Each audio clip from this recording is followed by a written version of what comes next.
ನಮಸ್ತೆ friends, we are cooking ಚಾನಲ್ಗೆ ನಿಮಗೆಲ್ರಿಗೂ ಸ್ವಾಗತ. ಬನ್ನಿ, ಅಮ್ಮನ ಕೈ ರುಚಿಯಲ್ಲಿ ಇವತ್ತು ಒಂದು ಸ್ವೀಟ್ ಪರೋಟ ಮಾಡೋಣವಾ. ಅದಕ್ಕೆ ಬೇಕಾಗಿರೋಂಥ ವಸ್ತು ಒಂದು ಮುಕ್ಕಾಲು ಕಪ್ಪಷ್ಟು ಒಣ ಕೊಬ್ಬರಿ ಸೇರಿಸ್ಕೊಂಡಿದ್ದೀನಿ ತುರಿದು, ಹಾಗೆ ಒಂದು ಏಲಕ್ಕಿನ ಸೇರಿಸ್ಕೊಂಡಿದ್ದೀನಿ ಜಾರ್ಗೆ, ಹಾಗೆ ಅರ್ಧ ಕಪ್ಪಷ್ಟು ಸಕ್ಕರೆ ಸೇರಿಸ್ಕೊಂಡಿದ್ದೀನಿ. ನಿಮ್ಗೆ ಸಕ್ಕರೆ ಸ್ವಲ್ಪ ಜಾಸ್ತಿ ಬೇಕಂದ್ರೂ ಸೇರಿಸ್ಕೋಬೋದು ಫ್ರೆಂಡ್ಸ್. ನೋಡಿ, ಈ ಥರ ಮಿಕ್ಸಿನಲ್ಲಿ ಪುಡಿ ಮಾಡ್ಕೊಂಡಿದ್ದೀನಿ ಫ್ರೆಂಡ್ಸ್. ಇಷ್ಟು ಮಾತ್ರ ಆದರೆ ಸಾಕಾಗುತ್ತೆ ಫ್ರೆಂಡ್ಸ್. ದಯವಿಟ್ಟು ವಿ ಆರ್ ಕುಕಿಂಗ್ ಚಾನಲ್ನ ಎಲ್ಲರೂ ಸಬ್ಸ್ಕ್ರೈಬ್ ಮಾಡ್ಕೊಳ್ಳಿ. ನೋಡಿ, ಚಪಾತಿ ಹಿಟ್ಟನ್ನು ಈ ಥರ ಗುಂಡಿಗೆ ರೋಲ್ ಮಾಡಿಕೊಂಡು ಈ ಸೈಜಲ್ಲಿ ಈ ಥರ ಲಟ್ಟಿಸ್ಕೊತಾ ಇದ್ದೀನಿ ಫ್ರೆಂಡ್ಸ್. ಚಪಾತಿ ಹಿಟ್ಟು ನೋಡಿ, ಈ ಥರ ಲಟ್ಟಿಸ್ಕೊಳ್ಳಿ ನೀಟಾಗಿ ಗುಂಡಾಗೆ.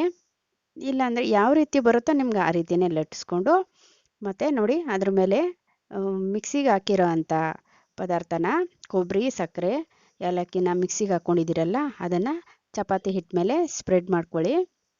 ಸ್ಪ್ರೆಡ್ ಮಾಡಿಕೊಂಡು ಹಾಗೆ ಈ ರೀತಿಯಾಗಿ ಫೋಲ್ಡ್ ಮಾಡ್ಕೊಳ್ಳಿ. ನಿಮ್ಗೆ ಯಾವ ರೀತಿ ಬರುತ್ತೋ ಆ ರೀತಿಯೇ ಮಾಡ್ಕೊಳ್ಳಿ, ಪರವಾಗಿಲ್ಲ.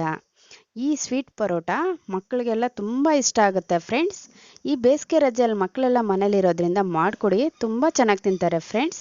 ಊಟ ಬೇಡ ಅನ್ನೋರು ಕೂಡ ತಿಂತಾರೆ, ಅಷ್ಟು ರುಚಿಯಾಗಿರುತ್ತೆ ಈ ಸ್ವೀಟ್ ಪರೋಟ ಅಥವಾ ಸ್ವೀಟ್ ಚಪಾತಿ.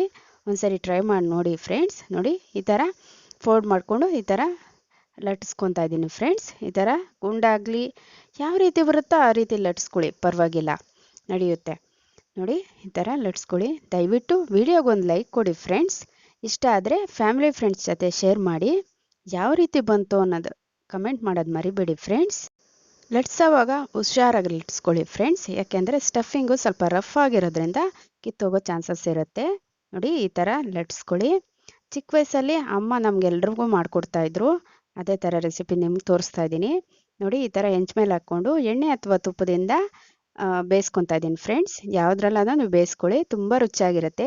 ಮಕ್ಕಳಿಗೆ ಎಲ್ಲ ದೊಡ್ಡವ್ರಿಗೂ ಸಹ ಚೆನ್ನಾಗಿರುತ್ತೆ. ಇದು ಒಂದ್ಸರಿ ಟ್ರೈ ಮಾಡ್ತೀರಾ ಅಲ್ವಾ, ತುಂಬ ರುಚಿಯಾಗಿರುತ್ತೆ, ದೊಡ್ಡವ್ರಿಗೂ ಸಹ ಚೆನ್ನಾಗಿರುತ್ತೆ. ಒಂದ್ಸರಿ ಟ್ರೈ ಮಾಡಿ ನೋಡಿ. ಮತ್ತಷ್ಟು ಈಸಿ ರೆಸಿಪಿಯೊಂದಿಗೆ ನಿಮ್ಮೊಂದಿಗಿರ್ತೀನಿ. ಅಲ್ಲಿವರೆಗೂ ವೀಕ್ಷಕರಿಗೆಲ್ಲರಿಗೂ ಧನ್ಯವಾದಗಳು. Thank you for watching.